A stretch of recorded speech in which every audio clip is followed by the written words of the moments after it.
नमस्कार मित्र. आज आपण या व्हिडिओमध्ये BA द्वितीय वर्षातील हवामानशास्त्र या विषयातील वातावरण आणि वातावरणाची घटना या घटकाचा अभ्यास करणार आहोत. वातावरणाची घटना कशा स्वरूपाची आहे हे जाणून घेणार आहोत. तर वातावरण हे नेमकं पृथ्वीपृष्ठापासून वरती कशा पद्धतीने, कशा स्वरूपात, कोणकोणत्या घटकांच्या स्वरूपात पसरलेलं आहे याविषयी आपण सविस्तर जाणून घेऊ. तर पृथ्वीच्या सभोवताली असलेल्या हवेच्या आवरणाला वातावरण असे म्हणतात. शब्दाच्या उत्पत्तीनुसार वातावरणासाठी वापरला जाणारा ॲटमॉस्फिअर हा शब्द ग्रीक भाषेतील ॲटमॉस आणि स्पेरिया या दोन शब्दांपासून अस्तित्वात आला असून ॲटमॉस या ग्रीक शब्दाचा अर्थ वेपर म्हणजे वाफ, तर स्पेरिया या शब्दाचा अर्थ स्पेअर कार्यक्षेत्र किंवा त्याला आपण प्रांत असा त्याचा अर्थ होतो. म्हणून पृथ्वीच्या सभोवतालच्या क्षेत्रात जी वाफ पसरलेली आहे त्यास वातावरण असे म्हणतात. हवेच्या या आवरणाने पृथ्वीला चोहोबाजूनी वेढलेले असून जमीन आणि पाणी याप्रमाणेच तो पृथ्वीचा एक अविभाज्य भाग बनलेला आहे. पृथ्वीच्या गुरुत्वाकर्षण शक्तीमुळे ते सतत पृथ्वीच्या निगडीत असते. आपल्या सूर्यकुलातील इतर कोणत्याही ग्रहाभोवती अशा प्रकारचे वातावरण आढळत नाही. त्यामुळे वातावरण हे पृथ्वी या ग्रहाचे विशेष वैशिष्ट्य मानले जाते. तर अशा या वातावरणाची व्याख्या विविध भूगोलवेत्यांनी, हवामानशास्त्रज्ञांनी, तज्ज्ञांनी केलेले आहे. तर वातावरणाच्या व्याख्या सांगत असताना पृथ्वी सभोवताली असलेले हवेचे किंवा वायूचे वेष्टन असा सरळ अर्थ वातावरणाचा होतो. तरी वातावरणाचे स्पष्ट किंवा निश्चित असे स्वरूप समजण्यासाठी हवामानशास्त्रज्ञांनी केलेल्या वातावरणाच्या विविध व्याख्या पाहणे योग्य ठरेल. म्हणून आपण सुरुवातीला E.M. गिडीज यांनी केलेली व्याख्या पाहू. E.M. गिडीज यांच्या मते वातावरण म्हणजे पृथ्वीच्या चोहोबाजूंनी असलेल्या रंगहीन, चवहीन आणि वासहीन म्हणजे गंधहीन वायूच्या आवरणाला वातावरण असे म्हणतात. म्हणजे थोडक्यात वातावरणा म्हणजे की वातावरणात पृथ्वीच्या सभोवताली असणारी जी पोकळी आहे या पोकळीमध्ये ज्या वायूंनी वेष्टिलेला भाग आहे. म्हणजे वातावरण कशाचं बनलेलं आहे? 3 घटकांचं. 1 वायू, 2 धूलिकण आणि 3 बाष्प. या 3 घटकांनीच पृथ्वीच्या चहूबाजूचा हा पोकळीचा भाग जो आहे तो बनलेला, आणि त्यालाच आपण वातावरण असं म्हणतो. अशी सुस्पष्ट अशी व्याख्या ही गिडीज यांनी केलेली आहे. त्यानंतर आपण दुसरी व्याख्या पाहू. फिंच आणि त्रिवार्ता यांच्या मते वातावरणाची केलेली व्याख्या अशी आहे: पृथ्वीच्या चोहोबाजूस असलेल्या आणि ग्रहाचा एक अविभाज्य भाग किंवा अविभाज्य अंग बनून राहिलेल्या विस्तृत वायुमय अशा आवरणाला वातावरण असे म्हणतात. म्हणजे जे शेकडो मैल उंचीपर्यंत विस्तारित आहे असे जे आवरण आहे त्याला वातावरण असे म्हणतात. म्हणजे यामध्ये सुद्धा पृथ्वी पृष्ठाला लागून असणाऱ्या चहूबाजूनी जी पोकळी आहे की ती शेकडो मैल उंचीपर्यंत ती आढळते. अशा या पोकळीत वायुयुक्त विस्तृत पोकळीला वातावरण म्हणतात, असं या व्याख्यावरून आपल्याला समजतं. तिसरी व्याख्या कोपेन आणि डिलॉंग यांनी सांगितलेली वातावरणाची व्याख्या: वातावरण भिन्न भिन्न वायूंचे मिश्रण असून भूभाग व जलभागास त्याने वेष्टिलेले आहे. बघा, या व्याख्येमध्ये कोपेन आणि डिलॉंग यांनी वातावरणाची सुटसुटीत व्याख्या केलेली आहे की ही पोकळी जी आहे ती भिन्न भिन्न वायूंनी मिश्रणाने बनलेली आहे, आणि अशा या पोकळीने भूभागाचा व जलभागाचा पृष्ठभाग वेष्टिलेला आहे. म्हणजे याचा साधा अर्थ असा होतो की पृथ्वीच्या चोहोबाजूनी असणारी जी पोकळी आहे विविध वायूंची बनलेली, ती पोकळी म्हणजे वातावरण होय. तर हवामान शास्त्रज्ञांनी या ज्या वातावरणाच्या व्याख्या केल्या आहेत त्यांच्यानुसार वातावरणाच्या विविध व्याख्यांचा विचार करता असे लक्षात येते, हवेला रंग नाही, हवेला गंध नाही व स्वादही नाही. हवा ही विविध प्रकारच्या वायूंचे मिश्रण आहे आणि ते पृथ्वीचा अविभाज्य भाग आहे.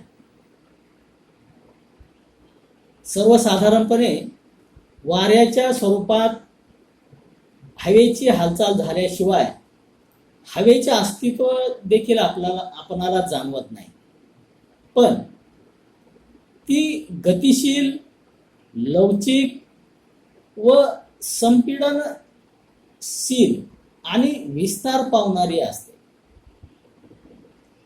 जमीन आणि पाणी यापेक्षा कमी घन असून तिच्यामध्ये भार असतो, म्हणजे वजन असतं, म्हणून तिचा दाब पडतो. हवामानाचे विविध आविष्कार त्यामुळे घडण्यास मदत होते. उदाहरणार्थ ढगांची निर्मिती, पाऊस, वादळ, वारे, गारांची वृष्टी, धुके इत्यादी वातावरणातच घडून येत असतात. मानवास अनुभवाला येणाऱ्या हवामानाच्या विविध प्रक्रिया वातावरणामुळेच घडून येत असतात. पृथ्वीच्या सभोवताली वातावरण असणे अतिशय आवश्यक आहे, कारण भूपृष्ठाकडे येणाऱ्या सौर शक्तीची तीव्रता वातावरणामुळेच कमी केली जाते किंवा कमी होते. शिवाय रात्रीच्या वेळी भूपृष्ठापासून उत्सर्जित होणारी उष्णता वातावरणामुळेच अडवली जाते आणि त्यामुळे पृथ्वीच्या सभोवताली वातावरण जर नसते तर सूर्यापासून उत्सर्जित उष्णतेमुळे भूपृष्ठाचे तापमान प्रचंड वाढले असते आणि भूपृष्ठापासून होणाऱ्या उष्णतेच्या उत्सर्जनामुळे भूपृष्ठाचा भाग कदाचित प्रचंड थंडही झाला असता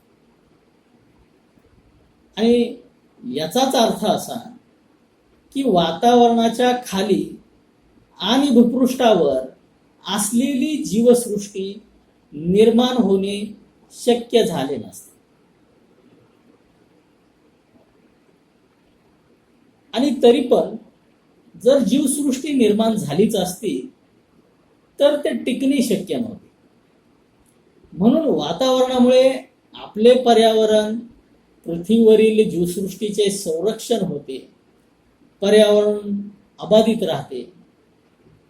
तसेच अवकाशातून येणाऱ्या इतर वस्तू ज्या आहेत त्यांच्यापासून संरक्षण होते. उदाहरणार्थ अवकाशातून अतिशय वेगाने येणाऱ्या उल्का ज्या आहेत त्या हवेशी घर्षण होऊन जळून जातात.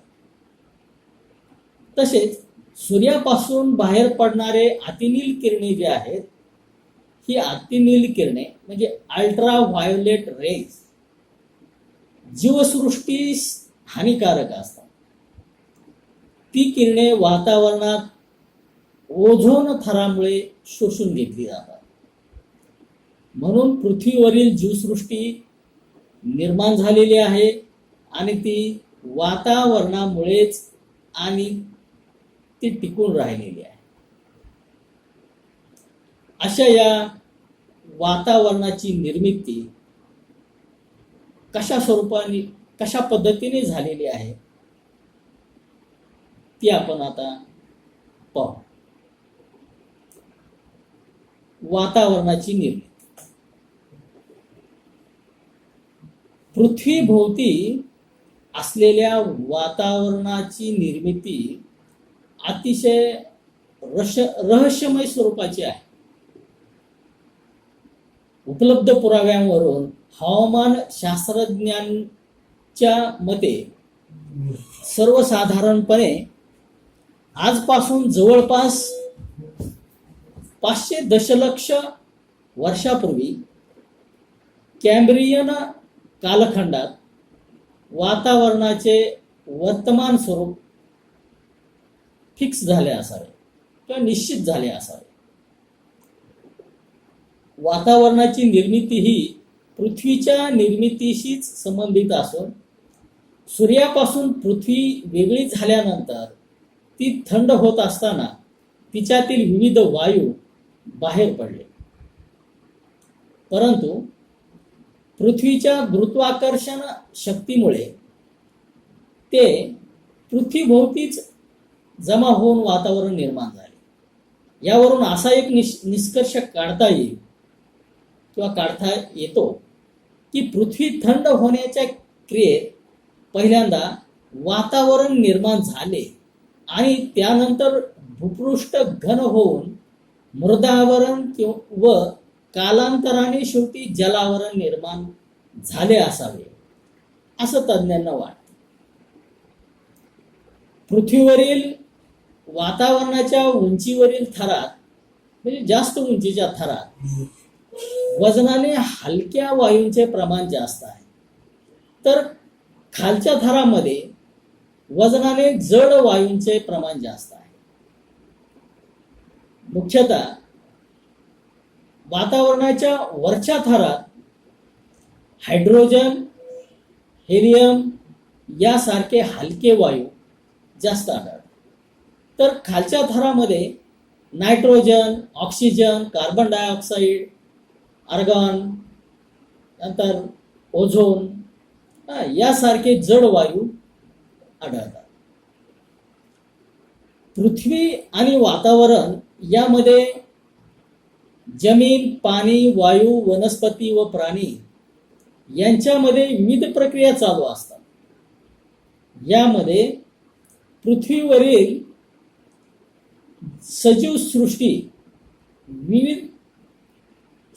सृष्टी ही विविध वायूंचे शोषण करते, तसेच त्यांची पुनर्निर्मितीही करते.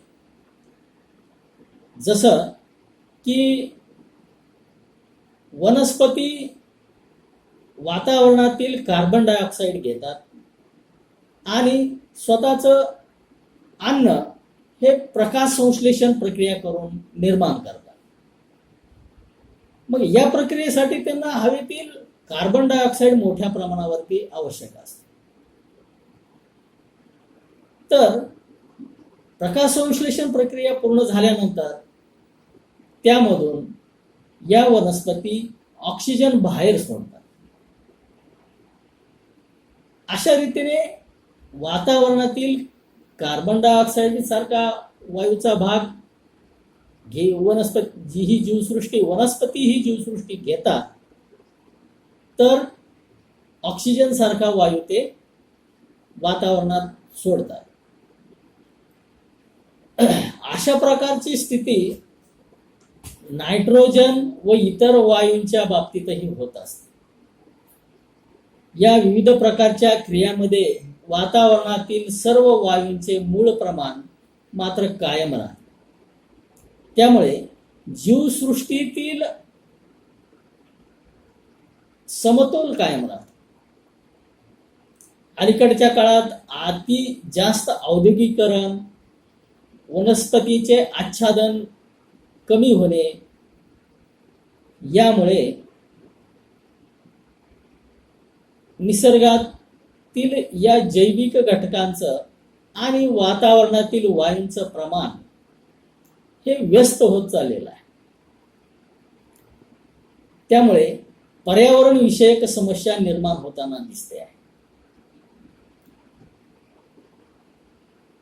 वातावरणातील वायूंची स्थिती आज ज्या स्वरूपाची आहे ती सुद्धा भविष्यात आज जशी आहे तशी राहील हे सांगता येत नाही. त्याच्यात बदल होऊ शकतो आणि त्यामुळे वातावरणातील या वायू या घटकांचं आपण जास्त बदल होणार नाही यासाठी मानवाने दक्षता घेणं गरजेचं आहे. यानंतर आपण वातावरणाची घटना, कंपोजिशन ऑफ द ॲटमॉस्फिअर या घटकाविषयी जाणून घेऊ. तर पृथ्वीच्या सभोवताली असलेले वातावरण मुख्य 3 घटकांनी बनलेले आहे. यामध्ये वायू, धूलिकण आणि बाष्प या प्रमुख 3 घटकांनी ही पृथ्वी सभोवतालची वातावरणाची पोकळी ही बनलेली आहे. आणि म्हणून या वातावरणाच्या 3 घटकांविषयी आपणाला सविस्तर माहिती घेणं आवश्यक आहे. तर प्रथमतः आपण वातावरणातील महत्त्वाचा घटक वायू, त्याला आपण इंग्रजीमध्ये गॅसेस म्हणतो. तर या वायूविषयी आपण जाणून घेऊ. वातावरण या शब्दातच वात या शब्दाचा अर्थ वायू असा आहे. म्हणून वायुरूप वातावरणात वायू हा सर्वात महत्त्वाचा घटक आहे. वातावरण हे अनेक प्रकारच्या वायूंच्या मिश्रणापासून तयार झालेले आहे. प्रत्येक वायूचं प्रमाण या वातावरणात विशिष्ट प्रमाणात आहे आणि त्या सर्वांचं विशिष्ट प्रमाणातील वायूंचं प्रमाण मिळूनच हे वातावरण तयार झालेलं आहे. वातावरणाच्या घटनेमध्ये वायूंचे मोठे योगदान आहे. मग आता या वायूमध्ये प्रामुख्याने कोणकोणत्या वायूंचा समावेश होतो ते आपण या ठिकाणी पाहू. तर वातावरणात शुष्क हवेमध्ये वायूंचे प्रमाण खालीलप्रमाणे आढळते. एक, नायट्रोजन 78.08% इतके आहे. ऑक्सिजनचे प्रमाण 20.95% इतके आहे. आर्गॉन या वायूचे प्रमाण वातावरणात 0.93% इतके आहे. तर कार्बन डायऑक्साईड या वायूचे वातावरणातील प्रमाण 0.03% इतके आहे. निऑन या वायूचे प्रमाण 0.0018% इतके आहे. हेलियम या वायूचे वातावरणातील प्रमाण 0.005% इतके आहे. ओझोन या वायूचे प्रमाण 0.00006% इतके आहे. तर हायड्रोजन या वायूचे प्रमाण 0.00006% इतके आहे. सॉरी 0.06% इतके आहे. तर क्रिप्टॉन, झेनॉन, मिथेन या वायूंचे प्रमाण वातावरणात अतिशय कमी आहे. थोडक्यात वातावरणामध्ये अनेक प्रकारचे वायू आहेत. यामध्ये आपण आत्ता पाहिलेले जे nitrogen, oxygen, argon, carbon dioxide, helium, hydrogen, krypton, neon, xenon, methane इत्यादी वायूंचा जो समावेश आहे तो वरील प्रमाणे.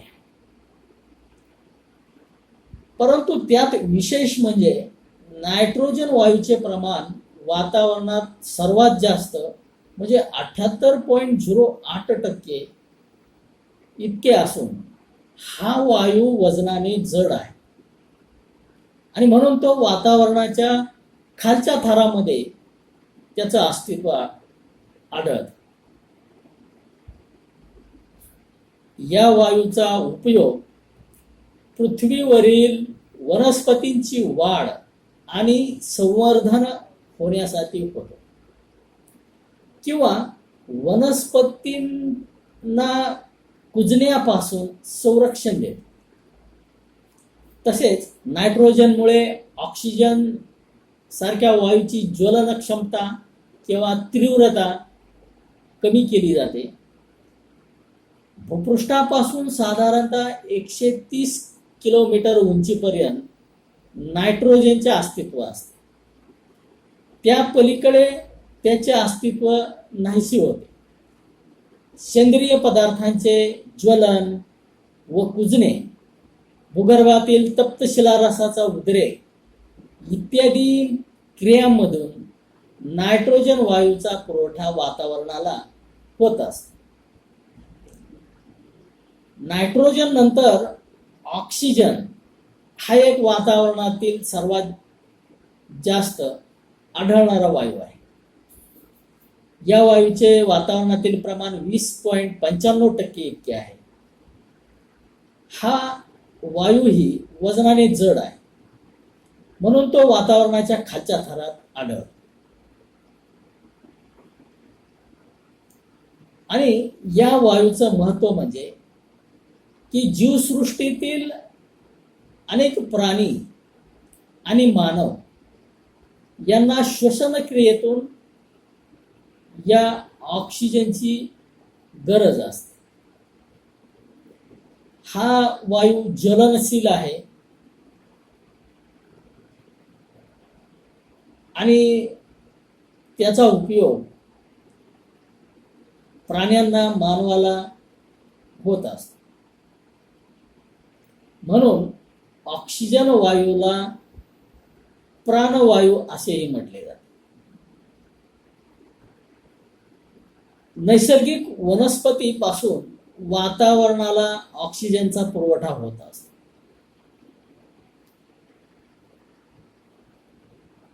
वनस्पतींना हा वायू तयार करण्यासाठी प्रकाश संश्लेषण प्रक्रियेमध्ये कार्बन डायऑक्साईड आणि इतर वायू घ्यावे लागतात आणि त्या प्रक्रियेतून हा वायू ते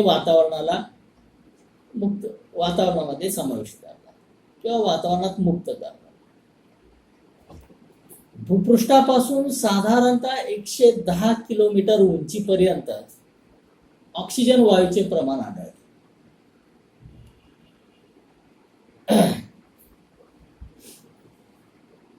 त्यानंतर तिसरा महत्वाचा वायू म्हणजे कार्बन डायऑक्साईड. हा वातावरणातील तिसरा आणि जीवसृष्टीच्या दृष्टीने महत्वाचा वायू आहे. त्याचे वातावरणातील प्रमाण 0.03% इतके आहे. कार्बन डायऑक्साईडच्या साहाय्यानेच सर्व वनस्पती आपले अन्न तयार करत असतात आणि म्हणून वातावरणातील कार्बन डायऑक्साईड जो आहे या वायूवरच पृथ्वीवरील सर्व जीवसृष्टी अवलंबून आहे.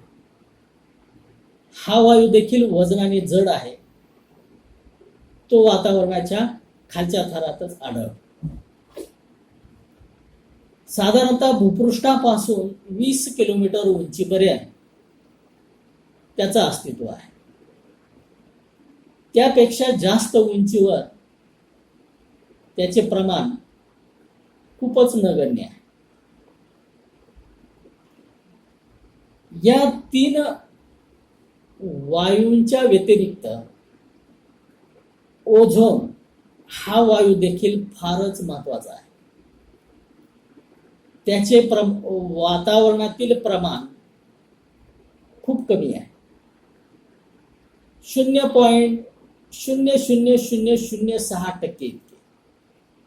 तरी संपूर्ण जीवसृष्टीला तो वरदान आहे. कारण सूर्यापासून निघणारी अतिनील किरणे जे आहेत ते या ओझोन वायूच्या थरात शोषून घेतली जातात आणि त्यामुळे पृथ्वीवर ते पोहोचत नाही आणि साहजिकच जीवसृष्टीचे संरक्षण होते. अलीकडे मात्र औद्योगिकरण आणि वाहतूक व्यवस्थेतील प्रगती या अनेक कारणाने मोठ्या प्रमाणात वातावरणातील वायू हे प्रदूषित होताना दिसतात आणि त्यामुळे या ओझोन वायूचा थर सुद्धा हा कमी कमी होत चाललेला आहे. असा हा ओझोन वायू भूपृष्ठापासून साधारणतः 15 ते 35 किलोमीटर उंचीपर्यंत आढळतो. याशिवाय वातावरणातील निऑन, हेलियम, क्रिप्टॉन आणि झेनॉन हे वायू निष्क्रिय वायू आहेत. नायट्रोजन, ऑक्सिजन, आर्गॉन, हायड्रोजन आणि निऑन हे स्थायी स्वरूपाचे वायू आहेत. तर कार्बन डायऑक्साईड, ओझोन हे वायू अस्थायी स्वरूपाचे आहे.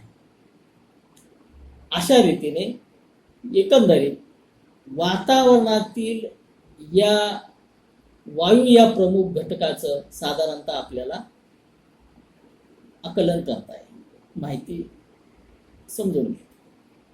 यानंतर वातावरणातील दुसरा महत्वाचा घटक म्हणजे धूलिकण, डस्ट पार्टिकल.